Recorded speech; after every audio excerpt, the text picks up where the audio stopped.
নারায়ণগঞ্জের মানুষ আল্লাহ পাক রব্বুল আলামিন পবিত্র কোরআনুল কারীমের এই আয়াতে বলেন, ইয়া আইয়ুহাল্লাযীনা আমানু দুখুলু, হে ঈমানদার বান্দা বান্দিরা, হে ঈমানদার গণেরা, তোমরা ইসলামের ভিতরে, দ্বীনের ভিতরে পরিপূর্ণভাবে প্রবেশ করো।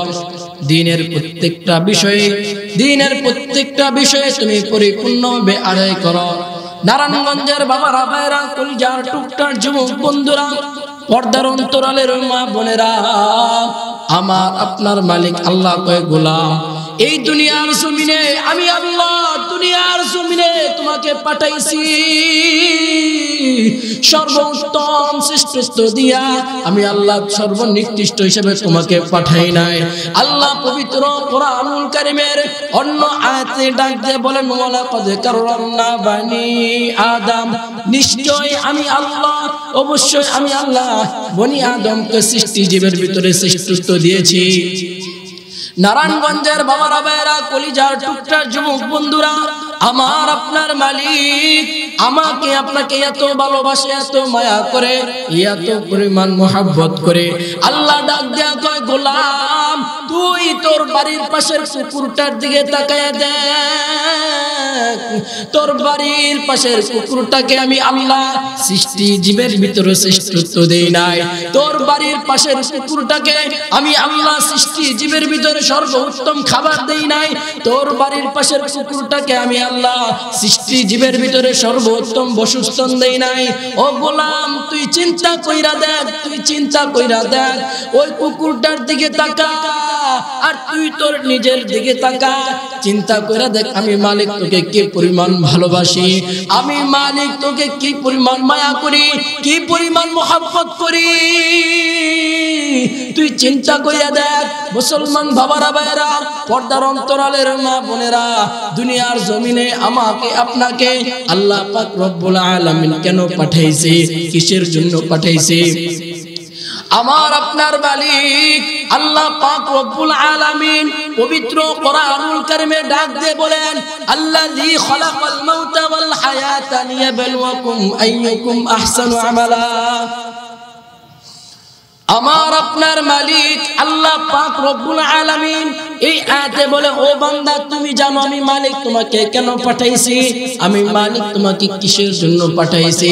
আল্লাহ কয়, গোলাম দুনিয়ার জমিনে আমি আল্লাহ হায়াত এবং মৃত্যু দিয়া আমি আল্লাহ দুনিয়ার জমিনে তোমাকে পাঠাইছি আইয়ুকুম আহসানু আমালা, এটা নির্ণয় করার জন্য, এটা বাছাই করার জন্য, এটা যাচাই করার জন্য যে তুমি আমি মালিককে কত বেশি ভালোবাসো, তুমি বান্দা আমি মালিককে কত বেশি মোহাব্বত করো, তুমি বান্দা আমি মালিককে কি পরিমাণ ভালোবাসো। এটাকে নির্ণয় করার জন্য, এটাকে যাচাই করার জন্য, বাছাই করার জন্য ও বান্দা দুনিয়ার জমিনে আমি আল্লাহ তোমাকে পাঠাইছি। আল্লাহ পাক রব্বুল আলামিন পবিত্র কোরআনুল কারীমের অন্য আয়াতে ডাক দিয়ে বলেন, ওয়ামা খালাকাতুল জিন্না ওয়াল ইনসা ইল্লা লিয়াবুদুন। আল্লাহ পাক এই আয়াতে বলেন, নিশ্চয়ই আমি আল্লাহ দুনিয়ার জমিনে দুইটা জাতিকে প্রেরণ করেছি, একটা হইল জিন্নাত আর একটা হইল মানুষ। এই দুই জাতিকে আমি আল্লাহ কেবলমাত্র আমি আল্লাহর গোলামি করার জন্য দুনিয়াতে পাঠাইছি। এই দুইটা সৃষ্টিকে, দুইটা জাতিকে আমি আল্লাহর কুদরতি পায়ে সিজদা দেওয়ার জন্য বানাইছি। নারায়ণগঞ্জের বাবারা, ভাইরা, পর্দার অন্তরালের মা বোনেরা, আল্লাহ পাক রব্বুল আলামিন পবিত্র কোরআনুল কারীমে আমাকে আপনাকে বলতেছে, হে ঈমানদার বান্দা বান্দিরা, উদখুলু ফিস সিলমি কাফা, তোমরা পরিপূর্ণভাবে ঈমানদার হও, তোমরা পরিপূর্ণভাবে দ্বীন ইসলামের ভিতরে প্রবেশ করো। মুসলমান ভাইরা, ভাইরা, কলিজার টুকটার যুবক বন্ধুরা, আমি আর আপনি পবিত্র দ্বীন ও ইসলামের ভিতরে কিভাবে প্রবেশ করব? আল্লাহ পাক রব্বুল আলামিন পবিত্র কোরআনুল কারীমে ডাক দিয়ে বলেন, কুল আতিউল্লাহ ওয়া আতিউর রাসূল। ও দুনিয়ার মানুষ, তোমরা যদি পরিপূর্ণভাবে ইসলামকে অনুসরণ করতে চাও, তোমরা যদি পরিপূর্ণভাবে ইসলামের ভিতরে প্রবেশ করতে চাও, আল্লাহ এই আয়াতে বলেন, তোমরা আমার হাবিবকে অনুসরণ করো, তোমরা আমার নবীকে ভালোবাসো, তোমরা আমার নবীকে মুহাব্বত করো। আল্লাহ পবিত্র কোরআনুল কারীমের অন্য আয়াতে ডাক দিয়ে বলেন, কুল ইন কুনতুম তুহিব্বুনাল্লাহ ও দুনিয়ার মানুষ, আল্লাহ নবীকে বলতেছে, হে নবী, আপনি আপনার ওই সমস্ত উম্মতদেরকে জানিয়ে দিন, আপনি আপনার ওই সমস্ত উম্মতদেরকে জানিয়ে দিন, যেই সমস্ত উম্মতেরা আমি মালিককে পেতে চাই, যে সমস্ত উম্মতেরা আমি মালিককে ভালোবাসতে চাই, যে সমস্ত উম্মতেরা আমি মালিকের জান্নাতে ঢুকতে চাই, আমি মালিকের জান্নাতের নিয়ামত উপভোগ করতে চাই, ও নবী আপনি আপনার ওই সমস্ত উম্মতদেরকে বলে দিন, তারা যেন আপনাকে অনুসরণ করে, তারা যেন আপনাকে অনুকরণ করে, তারা যেন আপনাকে ভালোবাসে, তারা যেন আপনাকে মায়া করে, মোহাব্বত করে, তারা যেন আপনার সুন্নতকে আঁকড়ে ধরে। মুসলমান ভাইরা ভাইরা, কলিজার টুকরার যুবক বন্ধুরা, পর্দার অন্তরালের মা বোনেরা, আমার আপনার নবী, কলিজার টুকরার নবী আমাকে আপনাকে কি পরিমাণ ভালোবাসে, আমাকে আপনাকে কি পরিমাণ মায়া করে, কি পরিমাণ মোহাব্বত করে। আল্লাহ পাক রব্বুল আলামিন আমাকে আপনাকে এত ভালোবাসে, এত মায়া করে, দুনিয়ার ভিতরে সর্বোত্তম নবী, সর্বোত্তম নবীর সর্বশ্রেষ্ঠ উম্মত বানায়া পাঠাইছে। নবী আমারে আপনার এত ভালোবাসে, নবী এখনো মদিনাতে সিজদারত অবস্থায় মালিকের কাছে উম্মতি উম্মতি করে। নবী আমারে এত ভালোবাসে, এত মায়া করে, এত মায়া মোহাব্বত করে। প্রিয় ভাইরা আমার, কলিজার টুকরার যুবক বন্ধুরা, আজকে আমার আপনার সংসারে শান্তি নাই, কর্মজীবীর ভিতরে বরকত নাই, রাষ্ট্রের ভিতরে শান্তি নাই, এর মূল কারণ হচ্ছে নবীর রঙে রং নেই, হয় নাই, নবীকে ভালোবাসতে পারে নাই, নবীর সুন্নত তরিকায় জীবন যাপন করতে পারে নাই, নবীর সুন্নত তরিকা অবস্থায় সাংসারিক জীবন চালাইতে পারে নাই, এজন্য সংসারে শান্তি নাই। নবীর সুন্নত তরিকায় রাষ্ট্র ব্যবস্থা করতে পারে নাই, রাষ্ট্র চালাইতে পারে নাই, পারতেছে না, এজন্য রাষ্ট্র শান্তি নাই। নবীর সুন্নত তরিকায় ব্যবসায়িক জীবন ব্যবস্থা চালাইতে পারতেছে না, এজন্যই ব্যবসার ভিতরে বরকত নাই, ব্যবসার ভিতরে লস হইতেছে। একটা মাত্রই কারণ নবীকে অনুসরণ না করা, একটা মাত্রই কারণ নবীকে মায়া না করা, নবীকে মোহাব্বত না করা। প্রিয় ভাইরা আমার, কলিজার টুকরার যুবক বন্ধুরা, আমি আর আপনি যদি পবিত্র কোরআনুল কারীমকে অনুসরণ করতে চাই, আমি আর আপনি যদি হাদিসকে অনুসরণ করতে চাই, আমার আপনার প্রত্যেকটা ইমানদারের করণীয় হচ্ছে আগে নবীকে অনুসরণ করা, নবীকে ভালোবাসা। প্রিয় ভাইরা আমার, কলিজার টুকরার যুবক বন্ধুরা, আজকে সংসারে শান্তি না থাকার মূল কারণ হচ্ছে নবীকে মানে না, নবীকে অনুসরণ করে না, নবীকে অনুকরণ করে না, এজন্যই আমার আপনার সংসারে শান্তি নাই। প্রিয় ভাইরা আমার, নবীকে যদি আমি আর আপনি মানতে পারি, নবীকে যদি আমি আর আপনি ভালোবাসতে পারি, আল্লাহর নবী, বিশ্ব নবী, আখিরি জামানার পয়গম্বর, আমার আপনার কলিজার টুকরা নবী হাদিস শরীফে ইরশাদ ফরমান যে আমার উম্মত আমি নবীর সুন্নতকে ভালোবাসবে, আমার যে উম্মতটা আমি নবীর সুন্নতকে ভালোবাসবে, মায়া করবে, মোহাব্বত করবে, ওই উম্মতটা আমি নবীকে ভালোবাসে। আর যে উম্মত আমি নবীকে ভালোবাসে, যে উম্মত আমি নবীর সুন্নতকে মায়া করে, মোহাব্বত করে, আল্লাহ পাক রব্বুল আলামিন ঘোষণা করে দেয়, ও নবী আপনি আপনার ওই সমস্ত উম্মতদেরকে জানিয়ে দিন, যে সমস্ত উম্মতেরা আপনার সুন্নতকে ভালোবাসে, আপনাকে ভালোবাসে, তারা কাল কিয়ামতের ময়দানে আপনার সাথে জান্নাতে থাকবে, আপনার সাথে তাদের হাসর নাসর হবে।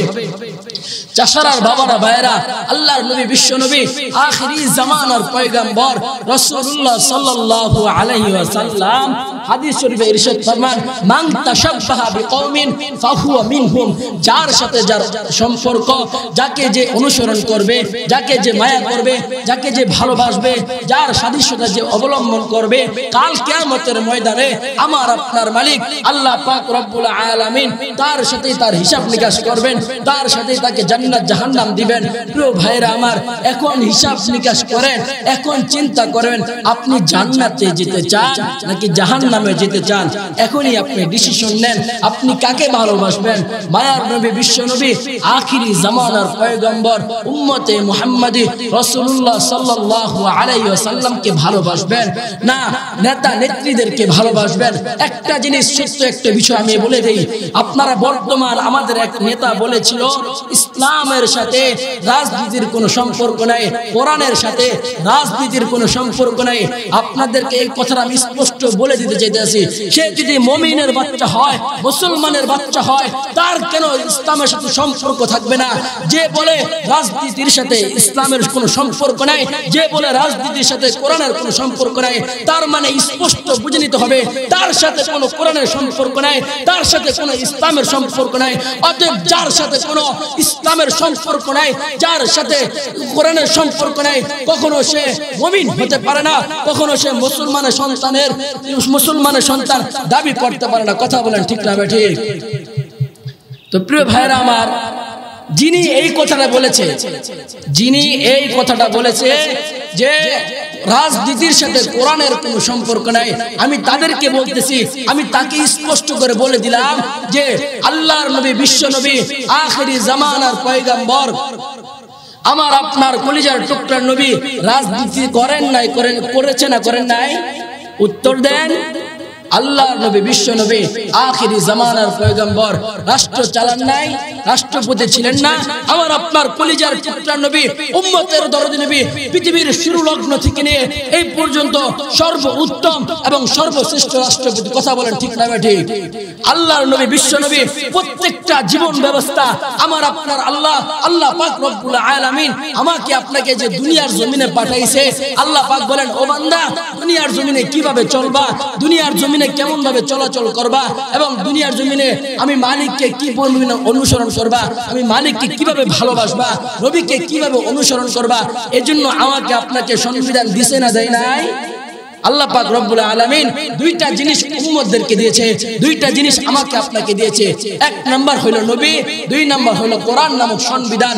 প্রিয় ভাইরা আমার, মানুষ যদি পরিপূর্ণ মুমিন হতে চায়, পরিপূর্ণ ঈমানদার হতে চায়, তার প্রত্যেকটা মানুষ ততক্ষণ পর্যন্ত পরিপূর্ণ ঈমানদার হতে পারবে না যতক্ষণ না পর্যন্ত সে আল্লাহর নবী, বিশ্ব নবী, আখিরি জামানার পয়গম্বর রাসূলুল্লাহ সাল্লাল্লাহু আলাইহি সাল্লামকে অনুসরণ না করবে। ততক্ষণ পর্যন্ত পরিপূর্ণ ঈমানদার হতে পারবে না যতক্ষণ না পর্যন্ত তার জীবনের সংবিধানটাকে, তার জীবনের নিজামটাকে, তার রুটিনটাকে কোরআনকে সংবিধান না বানবে। রাষ্ট্রীয় ব্যবস্থা বলেন, আপনি সামাজিক বলেন, ঘরে বলেন, ঘরের বাইরে বলেন, রাষ্ট্রে বলেন, যেখানেই বলেন না কেন, শান্তি তখনই আসবে, শান্তি তখনই প্রতিষ্ঠিত হবে যখন কোরআনের শিক্ষার অনুযায়ী রাষ্ট্র ব্যবস্থা পরিচালনা হবে, কোরআনের সংবিধানে রাষ্ট্রের সংবিধান চলবে হবে, তখনই শান্তিপূর্ণ হবে। যখন আমাকে আপনাকে, আমি আর আপনি যখন নবীর সুন্নতকে আঁকড়ায় ধরতে পারবো, কোরআনকে নিজের সংবিধান বানাইতে পারবো, ঠিক ওই সময় আমি আর আপনি আল্লাহর রহমতে বর্ষিত হব।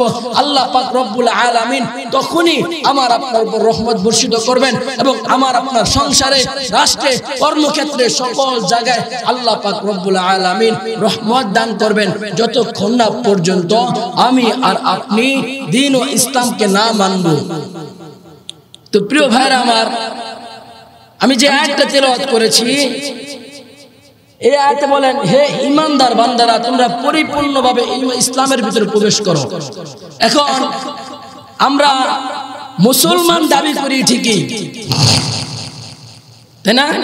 আমরা মুসলমান দাবি করি ঠিকই, কিন্তু মসজিদে আযান হয়ে যায়, আমি আর আপনি নামাজ পড়ি না। কথা বলেন ঠিক না ঠিক? তারা কি মুসলমান না? তারাই তো মুসলমান দাবি করে। যখন মুসলমান দাবি করে, বুকটা ফুলাইয়া, সিনাটা টান কইরা আমি মুসলমানের সন্তান, এই কথা বলে কি বলে না?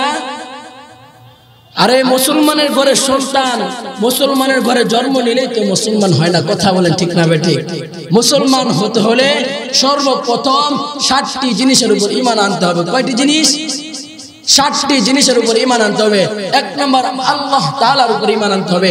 আমানতু বিল্লাহি ওয়া মালাইকাতিহি ওয়া কুতুবিহি ওয়া রুসুলিহি ওয়াল ইয়াউমিল আখির ওয়াল কদরি খাইরিহি ওয়া শাররিহি মিনাল্লাহি তাআলা ওয়াল বা'থ বা'দাল মাউত। প্রত্যেকটা মানুষ পরিপূর্ণ ঈমানদার হওয়ার জন্য কয়টি জিনিসের উপর ঈমান আনতে হবে? 7টি জিনিস। কয়টি জিনিস? 7টি জিনিসের উপর ঈমান আনতে হবে। সর্বপ্রথম আল্লাহ তাআলার উপর ঈমান আনতে হবে। কার উপর? জোরে বলেন। সর্বপ্রথম আল্লাহ তাআলার উপর ঈমান আনতে হবে। তারপরে আল্লাহ পাক রব্বুল আলামিন দুনিয়ার জমিনে নবী রাসূলদেরকে যে পাঠাইছেন, এই নবী রাসূলদেরকে আমাকে আপনাকে দ্বীনের বিষয় বোঝানোর জন্য ওই নবীদের উপরে আল্লাহ পাক রব্বুল আলামিন যে কোরআনে কারীম নাজিল করেছেন এবং অন্য অন্য কিতাব নাজিল করেছেন, ওই সমস্ত কিতাবের উপর আমাকে আপনাকে বিশ্বাস স্থাপন করতে হবে। দ্বিতীয় নাম্বার হচ্ছে আল্লাহ তাআলার সমস্ত কিতাবের উপর আমাকে আপনাকে বিশ্বাস করতে হবে। তৃতীয় নাম্বার, আল্লাহ বলেন তখনই পরিপূর্ণ ঈমানদার হতে পারবে যখন সে ফেরেশতাদের উপর ঈমান আনবে, যে ফেরেশতা আছে। আল্লাহ পাক বলেন এই ফেরেশতাদের মাধ্যমে আমি আল্লাহ তোমাদের উপর রহমত বর্ষিত করি, এই ফেরেশতাদের উপর বিশ্বাস করতে হবে। তারপরে চতুর্থ নাম্বার, আল্লাহ পাক রব্বুল আলামিন রাসূলুল্লাহ সাল্লাল্লাহু আলাইহি ওয়াসাল্লাম বলেন যে চতুর্থ নাম্বার সমস্ত নবীদের উপর বিশ্বাস করতে হবে। একটা কথা আজকে এখান থেকে স্পষ্ট বুঝে নেন, আমাদের নবী বিশ্ব নবী আখিরি জামানার পয়গম্বর। আপনারা যদি ততক্ষণ পর্যন্ত আরেকটা বিষয়, এটা আমি আজকে বলে দেই, ততক্ষণ পর্যন্ত আপনি পরিপূর্ণ ঈমানদার হতে পারবেন না, পরিপূর্ণ মুমিন মুসলমান হতে পারবেন না, এক কথায় আপনি মুসলমানই হতে পারবেন না যতক্ষণ না পর্যন্ত আপনি আল্লাহর নবী বিশ্ব নবী আখিরি জামানার পয়গম্বর মুহাম্মদুর রাসূলুল্লাহ সাল্লাল্লাহু আলাইহি ওয়াসাল্লামকে শেষ নবী না বলে আপনি না মানবেন। আমার আপনার কলিজার টুকরা নবী সর্বশেষ নবী, তারপরে আর কোন নবী আসে নাই, আসবেও না, কিয়ামত হয়ে যাবে। কিন্তু কিয়ামতের আগের দিনও কিয়ামত পর্যন্ত কোন নবী রাসূল আসবে না।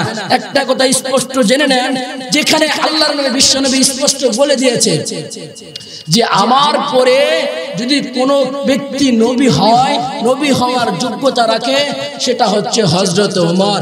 প্রিয় ভাইরা আমার, সামান্য একটা জিনিস আপনাকে বোঝায়, যেখানে হযরত ওমর রাদিয়াল্লাহু তাআলা আনহুর মতো ব্যক্তি নবী হতে পারে নাই, সেখানে গোলাম শয়তান কাদিয়ানী এই কুলাঙ্গার কিভাবে নবী হলো? অতএব স্পষ্টভাবে এটা স্পষ্ট করে দিলাম, যে সমস্ত মানুষেরা, যে সমস্ত নাস্তিক কুলাঙ্গার আল্লাহর নবীর বিরুদ্ধে কটূক্তি করবে, আল্লাহর নবীর বিরুদ্ধে বাজে মন্তব্য করবে এবং নিজেকে নবী হিসেবে দাবি করবে, স্পষ্ট আপনারা বুঝে নেবেন সে কখনো নবী নয়, সে দুশমন, টাটকা বদমাশ। কথা বলেন ঠিক না ঠিক? সে বন্ড ছাড়া আর কিছুই হতে পারে না। তো 4 নাম্বার, আল্লাহর নবী বিশ্ব নবী আখিরি জামানার পয়গম্বর এবং সমস্ত নবীদের উপর কি আনতে হবে? ঈমান আনতে হবে। এরপরে আমার আপনার কলিজার টুকরা নবী বলেন ভালো মন্দ, কি ভালো মন্দ, বিপদ আপদ সব কিছু কার পক্ষ থেকে হয়? সব কিছু আল্লাহ তাআলার পক্ষ থেকে হয়। সমস্ত সবকিছু। আমাদের সমাজে কিছু লোক আছে যে হায় আল্লাহ, আল্লাহ শুধু আমাকেই দেখে, আমার উপরে সব বিপদ দেয়। আমরা এরকম না বলি। আমি আর আপনি যদি পরিপূর্ণ মুমিন হই, নবীর উম্মত হিসেবে যদি দাবি করতে চাই নিজেকে, আমি আর আপনি কখনো এই সমস্ত কথাবার্তা বলবো না। ভালো মন্দ সমস্ত সবকিছু আল্লাহ তাআলার পক্ষ থেকে হয়। 6 নাম্বার, কিয়ামতের দিনের উপর বিশ্বাস আনতে হবে। কিয়ামত হবে এটা নিশ্চিত, আল্লাহ তাআলার সামনে দাঁড়াতে হবে এটা নিশ্চিত। আল্লাহ তাআলার সামনে চাচারার বাবারা ভাইয়েরা, পর্দার অন্তরালের মা বোনেরা, আপনাকেও মালিকের সামনে দাঁড়াতে হবে, আমাকেও মালিকের সামনে দাঁড়াতে হবে। মালিকের সামনে আপনাকে হিসাব দিতে হবে, আমাকেও হিসাব দিতে হবে। এইটা কিয়ামতের দিনের উপর বিশ্বাস করতে হবে। 6 নাম্বার 7 নাম্বার, যে দুনিয়ার জমিনে আল্লাহ পাক আমাদেরকে যে পাঠাইছে, একদিন দুনিয়ার মায়া ত্যাগ করে যেতে হবে। আল্লাহ পাক রব্বুল আলামিন পবিত্র কোরআনুল কারীমে বলেন কুল্লু নাফসিন যায়িকাতুল মাউত সুম্মা ইলাইনা তুরজাউন। আল্লাহ বলেন নিশ্চয় প্রত্যেকটা প্রাণীকে, প্রত্যেকটা মানুষকে, প্রত্যেকটা জীব জন্তুকে মৃত্যু স্বাদ উপভোগ করতে হবে। কেননা দুনিয়া থাকার জায়গা না। প্রিয় ভাইরা আমার, দুনিয়া যদি থাকার জায়গা হইতো আল্লাহ পাক রব্বুল আলামিন এই আয়াত নাজিল করতো? আল্লাহ পাক রব্বুল আলামিন এই আয়াত নাজিল করতো না যে দুনিয়াতে থাকতে হবে। দুনিয়াতে থাকতে হবে না এজন্য দুনিয়া যে অস্থায়ী ঠিকানা, দুনিয়া যে থাকার জায়গা না, এজন্যই আল্লাহ পবিত্র কোরআনুল কারিমে এই কথা ঘোষণা করে দিয়েছেন, কুল্লু নাফসিন যায়িকাতুল মাউত সুম্মা ইলাইনা তুরজাউন, যে দুনিয়ার মায়া ত্যাগ করে সকলকে বিদায় নিতে হবে। দুনিয়ার মায়া ত্যাগ করে সকলকে বিদায় নিয়ে আবার পুনরায় মালিকের সামনে দাঁড়াতে হবে। এই জিনিসের উপর আমার আপনার প্রত্যেকটা মুমিন মুসলমান, আমি আর আপনি যদি পরিপূর্ণ ঈমানদার হতে চাই, আমার আপনার কর্তব্য হচ্ছে এই জিনিসের উপর, এই বিষয়টার উপর ঈমান আনা। আল্লাহ পাক রব্বুল আলামিন আমাকে আপনাকে কেন পাঠাইছেন? পরীক্ষা করার জন্য, যে আমি আর আপনি কি পরিমাণ মালিককে কদর করি, মালিককে ভালোবাসি, মায়া করি, মহাব্বত করি, এটা নির্ণয় করার জন্য আল্লাহ পাক রব্বুল আলামিন আমাকে পাঠাইছে। এখন দুনিয়ার জমিনে আমি আর আপনি কিভাবে চলবো, এই চলার জন্য আমাকে আপনাকে যে সংবিধান দিয়েছে, একজন নবী পাঠাইছে, তার নাম কি হলো? আমার আপনার কলিজার টুকরা নবী, উম্মতের দরদি নবী মুহাম্মদ আরবি রাসূলুল্লাহ সাল্লাল্লাহু আলাইহি ওয়াসাল্লামকে আমার আপনার নেতা বানায় দুনিয়াতে পাঠাইছে। কথা বলেন ঠিক না ঠিক?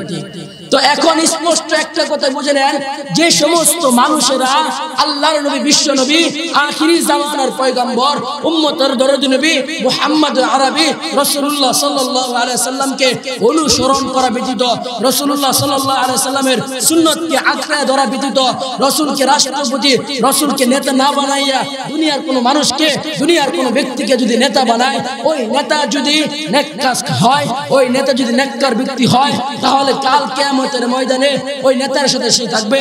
আল্লাহ পাক রব্বুল আলামিন পবিত্র কোরআনুল কারিমে ঘোষণা করে দেয়, ইয়া আইয়ুহাল্লাযীনা আমানুত্তাকুল্লাহ, হে ঈমানদার বান্দা বান্দীরা, তোমরা আমি আল্লাহকে ভয় করো। কাকে ভয় করো?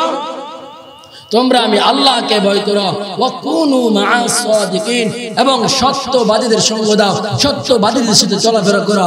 এখানে আপনারা একটা কথা স্পষ্ট বুঝে নেবেন, সত্যবাদী অনেক মুফাসসির এবং মুহাদ্দিসগণ লিখেছেন যে সত্যবাদী তারা যে সত্যবাদী, ব্যাপারটাও কিন্তু এরকম না, কিন্তু সত্যবাদীদের উপরে সর্বোত্তম সর্বশ্রেষ্ঠ যে স্থান দখল করেছে তারা হইল হযরত উলামায়ে কেরাম। ইন্নাল্লাহা ইয়াখশাল্লাহা ইন্নামা ইয়াখশাল্লাহা মিন ইবাদিহিল উলামা, নিশ্চয় আল্লাহ বলেন, নিশ্চয় উম্মতের ভিতরে উলামায়ে কেরামরা আমি আল্লাহকে সবচেয়ে বেশি ভয় করে, উলামায়ে কেরামরা আমি আল্লাহকে সবচেয়ে বেশি ভালো করে, মায়া করে, মহব্বত করে। প্রিয় ভাইরা আমার, উলামায়ে কেরামরাই হচ্ছে বর্তমান জামানার নায়েবে রাসূল। তাদেরকে আপনারা অনুসরণ করবেন, অনুকরণ করবেন, নেককার ব্যক্তিকে আপনি নেতা মানবেন। কাল কিয়ামতের ময়দানে আল্লাহ পাক রব্বুল আলামিন ওই নেককার নেতার সাথে আমাকে আপনাকে হিসাব জিজ্ঞেস করবেন। আল্লাহ পবিত্র কোরআন কারিমে বলেন, ইয়াউমা নাদউ কুল্লা উনাসিন বিইমামিহিম, কিয়ামতের ময়দানে আল্লাহ পাক রব্বুল আলামিন, কিয়ামতের ময়দানে আল্লাহ পাক রব্বুল আলামিন প্রত্যেকটা মানুষের ইমাম সহকারে রাখবে, যে দুনিয়া থাকা অবস্থায় তুমি কাকে নেতা মানছো, দুনিয়া থাকা অবস্থায় তুমি কাকে অনুসরণ করছো, কাকে নিয়ে আসো। তো আমাদের সমাজে যারা রাজনীতি করে, সাধারণ স্পষ্ট আমি বুঝিয়ে দেই, যারা রাজনীতি করে, রাজনীতি করতে পারেন অবশ্যই। যারা বলে রাজনীতি ইসলামে নাই, আসলে সে ইসলামে নাই। কথা বলেন ঠিক না ঠিক? ইসলামে রাজনীতি আছে, কোন রাজনীতি? পেট নীতির রাজনীতি নয়। রাজনীতি হচ্ছে ওইটাই যেটা আল্লাহর দিন, আল্লাহর জমিনে বাস্তবায়ন করার জন্য যে রাজনীতি করা হবে, কেবলমাত্র ওই রাজনীতিটা জায়েজ, অন্য কোন রাজনীতি জায়েজ না। কথা বলেন ঠিক না বেঠিক? সরাসরি সহি মাসলা মুফতি সাহেবদের থেকে বুঝে নেবেন, পেট নীতি করার জন্য, নিজের পেট চালাবার জন্য কোনো রাজনীতি চলবে না। নিজের পেট চালানোর জন্য কোনো ব্যক্তি রাজনীতি করে, তার মানে বোঝা গেল, তার মতো স্পষ্ট বুঝে নেবেন তারা কখনোই হক কাজ করতেছে না, সঠিক কাজ করতেছে না, বরং তারা গুনাহ করতেছে। কেননা তারা রাজনীতি করে তাদের সংসার চালাচ্ছে। আর উম্মতের উলামায়ে কেরামরা আরেকদিকে আছে, উলামায়ে কেরামরা। আপনারা অনেকে বলবেন যে হুজুর রাজনীতির কথা এতদিন হইল না, এখন আপাই চলে গেল, এখন রাজনীতির কারণ আপাতত আমাদের মুখটাকে, আমাদের জবানটাকে হযরত উলামায়ে কেরামদের জবানটাকে চেপে ধরে রেখেছিল। তারা চাইলে সত্য কথা বলতে পারে নাই। উলামায়ে কেরাম দীর্ঘ 16টি বছর কোরআনের স্পষ্ট বার্তাগুলো আপনাদের কাছে পৌঁছাইতে পারে নাই। কেবল তাদের মাত্রই গুটি কয়েকজন উলামায়ে কেরাম যারাই কোরআনের বাণীটাকে সুস্পষ্ট আপনাদের কাছে পৌঁছাইতে চাইছে। যারা হক কথা বলেছে, তারা জালেমের বিরুদ্ধে রুখে দাঁড়িয়েছে, ওই সমস্ত মানুষদেরকে, ওই সমস্ত উম্মতের উলামায়ে কেরাম শ্রেষ্ঠ সন্তানদেরকে জেলে পড়েছে। কথা বলেন ঠিক না বেঠিক? তাদের উপরে জুলুম করেছে, অত্যাচার করেছে, অবিচার করেছে। ওই সমস্ত জালেম কুলাঙ্গার তারাই বর্তমান জমানার আগের ফেরাউন ছিল পুরুষ ফেরাউন, আর বর্তমান যে ফেরাউন ছিল ইতিপূর্বে যে ভেগে গেছে বাংলাদেশ থেকে, তার নাম হচ্ছে শেখ হাসিনা। মহিলা সরকার, মহিলা। আল্লাহ নবী, বিশ্ব নবী অন্য একটা হাদিসে বলেন, ততক্ষণ পর্যন্ত ওই এলাকায় আল্লাহর রহমত বর্ষিত হবে না, শান্তি হবে না, যেই গড়ে যে রাষ্ট্রে মহিলাদেরকে নেতা বানানো হয়।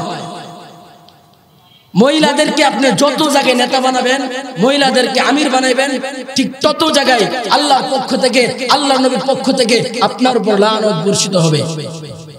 তো প্রিয় ভাইরা আমার, যে আয়াতটা পড়েছিলাম শুরুতে, উদখুলু ফিস সিলমি কাফা, প্রত্যেকটা মুমিন মুসলমানের করণীয় কর্তব্য হচ্ছে দ্বীন ও ইসলামের ভিতরে প্রত্যেকটা বিষয়ে পরিপূর্ণভাবে প্রবেশ করা। একটু করলাম আর একটু করলাম না, একটু ধরলাম আর একটু ছাড়লাম, এভাবে কখনো জান্নাতে যাওয়া যাবে না। নামাজ কয় ওয়াক্ত? 5 ওয়াক্ত। এখন আমি আর আপনি যদি 3 ওয়াক্ত নামাজ পড়ি, আল্লাহ নবী বিশ্বনবী আখিরি জামানার পয়গম্বর রাসূলুল্লাহ সাল্লাল্লাহু আলাইহি ওয়াসাল্লাম বলেন, মিফতাহুল জান্নাতিস সালাত, নামাজ হচ্ছে বেহেশতের চাবি। আর এই বেহেশতের চাবির 5টি দাঁত। কয়টি দাঁত? আমাদের সাধারণত দুনিয়ার তালার কোথাও একটা, কোথাও 2টা তালার চাবির ভিতরে 2টা 3টা দাঁত থাকে, তাই না? জান্নাতের তালার চাবি দাঁত থাকবে কয়টা? 5টা। তো 5টা তালা, একটা তালা খোলার জন্য যদি 5 দাঁত বিহীন, 5 দাঁত যুক্ত যদি চাবি প্রয়োজন হয়, যতক্ষণ না পর্যন্ত ওই চাবির ভিতরে 5টি দাঁত না থাকবে, ততক্ষণ পর্যন্ত কি ওই তালা খুলবে? তালা খুলবে না।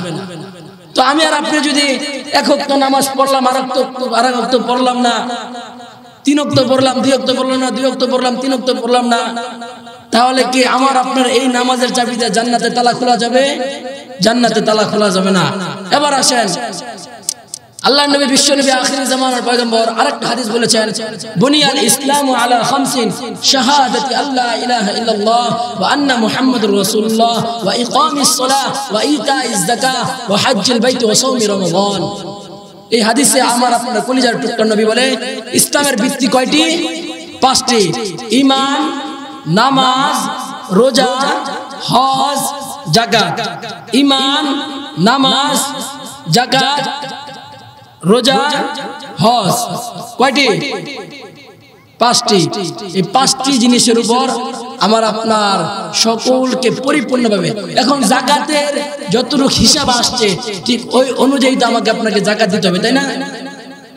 ঠিক ওই অনুযায়ী আমাকে আপনাকে এখন হিসাব করে যদি যাকাত না দেই, তাহলে পরিপূর্ণভাবে ইসলামের মধ্যে প্রবেশ করা হলো না। রোজা কয়টি? কোন মাসে 29টা হয়, কোন মাসে 30টা হয়, তাই না? তবে পরিপূর্ণ রোজা রাখা, তাই না? এখন আমি আর আপনি যদি 15টা রোজা রাখি আর 15টা যদি না রাখি, তাহলে আমি আর আপনি পরিপূর্ণ মুমিন হতে পারবো না। তারপর আসেন, হজ্জে যাওয়ার সামর্থ্য তার সকলের নাই। আল্লাহ তাআলার কাছে চাওয়া, আল্লাহ পাক রব্বুল আলামিন আমাদের সকলকে যেন হজ্জে বাইতুল্লাহর মেহমান হিসেবে কবুল করে নেয়। প্রিয় ভাইরা আমার, যোগ্য উলামায়ে কেরাম, আমার বড় ভাইরা চলে এসেছেন। হযরত উলামায়ে কেরামরা দ্বীন ও ইসলামের পক্ষে অত্যন্ত গুরুত্বপূর্ণ নসিহত পেশ করবেন। আমি এখনই শেষ করে দিচ্ছি, আপনাদেরকে আর কষ্ট দিব না। প্রিয় ভাইরা আমার, একটি কথা স্পষ্ট বুঝে নেবেন, দুনিয়ার জমিনে আল্লাহ আমাদেরকে পরীক্ষা দেওয়ার জন্য পাঠাইছে।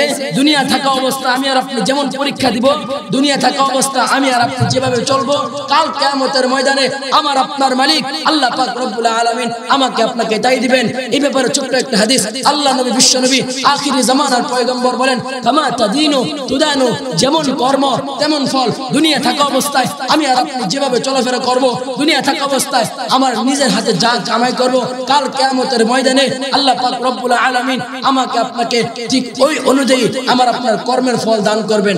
দুনিয়া থাকা অবস্থায় আপনি যদি নেক কাজ করেন, আল্লাহ বলেন, ইন্নাল আবরারা লাফি নাঈম, যদি নেক কাজ করো, সৎ পথে চলো, হালাল উপার্জন করো, ইসলামের পক্ষে রাজনীতি করো, তাহলে নিশ্চয়ই আমি আল্লাহ তোমাকে জান্নাত দিয়ে দিব। এরপর আমার আমার আপনার নবী বলে, আমার আপনার আল্লাহ পাক রব্বুল আলামিন বলেন ওয়া ইন্নাল ফুজ্জারা লাফি জাহিম। এরপর আল্লাহ নবী আল্লাহ পাক রব্বুল আলামিন বলেন যে দুনিয়া থাকা অবস্থায় যদি নেক কাজ না করো, দুনিয়া থাকা অবস্থায় যদি সুদ খাও, দুনিয়া থাকা অবস্থায় যদি বেপরদা বেহায়া চলাফেরা করো, দুনিয়া থাকা অবস্থায় আল্লাহর নবী বিশ্ব নবী আখিরি জামানার পয়গম্বর রাসূলুল্লাহ সাল্লাল্লাহু আলাইহি সাল্লামকে যদি অনুসরণ না করো, অনুকরণ না করো, আমি আল্লাহর দ্বীন ও ইসলামকে প্রতিষ্ঠা করার জন্য যদি রাজনীতি না করো, নিজের পেট চালানোর জন্য যদি রাজনীতি করো, তাহলে কখনোই জান্নাতে যেতে পারবে না। বরং আমি আল্লাহ তোমাদেরকে ওয়া ইন্নাল ফুজ্জারা লাফি জাহিম, এবং নিশ্চয়ই আমি আল্লাহ তোমাকে জাহান্নামে পোড়াবো। প্রিয় ভাইরা আমার, ডিসিশন আমার আপনার। আল্লাহ পাক রব্বুল আলামিন সকলকে ইচ্ছা শক্তি দিয়ে দিয়েছেন যে আমি আর আপনি দুনিয়ার জমিনে ভালোভাবে যদি চলি, নেক কাজ যদি করি, আল্লাহ পাক রব্বুল আলামিন আমাকে আপনাকে জান্নাত দিবেন। আর আমি আর আপনি দুনিয়া থাকা অবস্থায় যদি বদ কাজ করি, আল্লাহ পাক রব্বুল আলামিন আমাকে আপনাকে জাহান্নামে দিবেন। অতএব জাহান্নামের আযাব সহ্য করার ক্ষমতা আমার আপনার নাই। প্রিয় ভাইরা আমার, এখনই আমরা সকলেই আন্তরিকভাবে তওবা করব, কি করেছি না করেছি আগের সমস্ত সবকিছু বাদ দিয়ে একমাত্র খালেস দিলে যদি তওবা করি, আল্লাহ বলেন ইয়া আইয়ুহাল্লাযীনা আমানু, হে ঈমানদার বান্দা বান্দীরা, তুবু ইলাল্লাহ, তোমরা আমি আল্লাহর কাছে মাফ চাও, ক্ষমা চাও। ইতিপূর্বে যে সমস্ত কি করেছো, গুনাহ করেছো, ভুল করেছো, ওই ভুলগুলোর জন্য ক্ষমা চাও। তাওবাতান নাসুহা, খালেস দিলে তওবা, আন্তরিকভাবে তওবা, একনিষ্ঠভাবে তওবা যদি করো, আমি আল্লাহ তোমাদেরকে মাফ করে দিয়া এবং নতুন ভাবে পুনরায় আমি মালিকের উপর যদি আবার ঈমান আনো, ইন্নাল্লাযীনা আমানু ওয়া আমিলুস সালিহাতি লাহুম জান্নাতুন তাজরি মিন তাহতিহাল আনহার যালিকাল ফাওজুল কাবীর। আল্লাহ এই আয়াতে বলেন তোমরা আন্তরিকভাবে তওবা করার পর যদি নেক কাজ করো, হালাল উপার্জন করে, আল্লাহ পাক বলেন তাজরি মিন তাহতিহাল আনহার, আমি আল্লাহ তোমাদেরকে এমন একটা জান্নাত দিব যে জান্নাতের তলদেশ দিয়া নহর প্রবাহিত হতে থাকবে। এরপর আল্লাহ বলেন যালিকাল ফাওজুল কাবীর, এটাই হচ্ছে মুমিনদের সবচেয়ে বড় সফলতা। আমরা যদি সফল হতে চাই, দ্বীন ও ইসলামকে দ্বীনের ধর্ম হিসেবে গ্রহণ করে নিতে হবে। আমি আর আপনি যদি সফল হতে চাই, আল্লাহর নবী বিশ্ব নবী আখিরি জামানার পয়গম্বরকে সর্বশ্রেষ্ঠ নবী এবং নেতা হিসেবে নিজে মানতে হবে এবং কোরআনকে সংবিধান বানাইতে হবে, নবীর সুন্নতকে আঁকড়ে ধরতে হবে। তাহলে আমি আর আপনি আল্লাহ তাআলার নিয়ামত, জান্নাতের নিয়ামতগুলো উপভোগ করতে পারবো। প্রিয় ভাইরা আমার, আল্লাহ পাক রব্বুল আলামিন এতক্ষণ আমি গুনাহগারকে যে কথা বলবার তৌফিক দান করেছেন, এজন্য আমি আপনাদের কাছে আন্তরিকভাবে দোয়া চাই। আপনারা আমার জন্য সকলে খাস করে আমার জন্য দোয়া করবেন যে আল্লাহ পাক রব্বুল আলামিন এতক্ষণ যে কথাগুলো বললাম, সেই কথাগুলো আমার আপনার মালিক, আমি এই নালায়েক অযোগ্যকে আগে মানার তৌফিক দান করে তারপর আপনাদেরকে মানার তৌফিক দান করে। ওয়া আখির দাওয়ানা আলহামদুলিল্লাহি রাব্বিল আলামিন। আসসালামু আলাইকুম ওয়া রাহমাতুল্লাহি ওয়া বারাকাতুহু।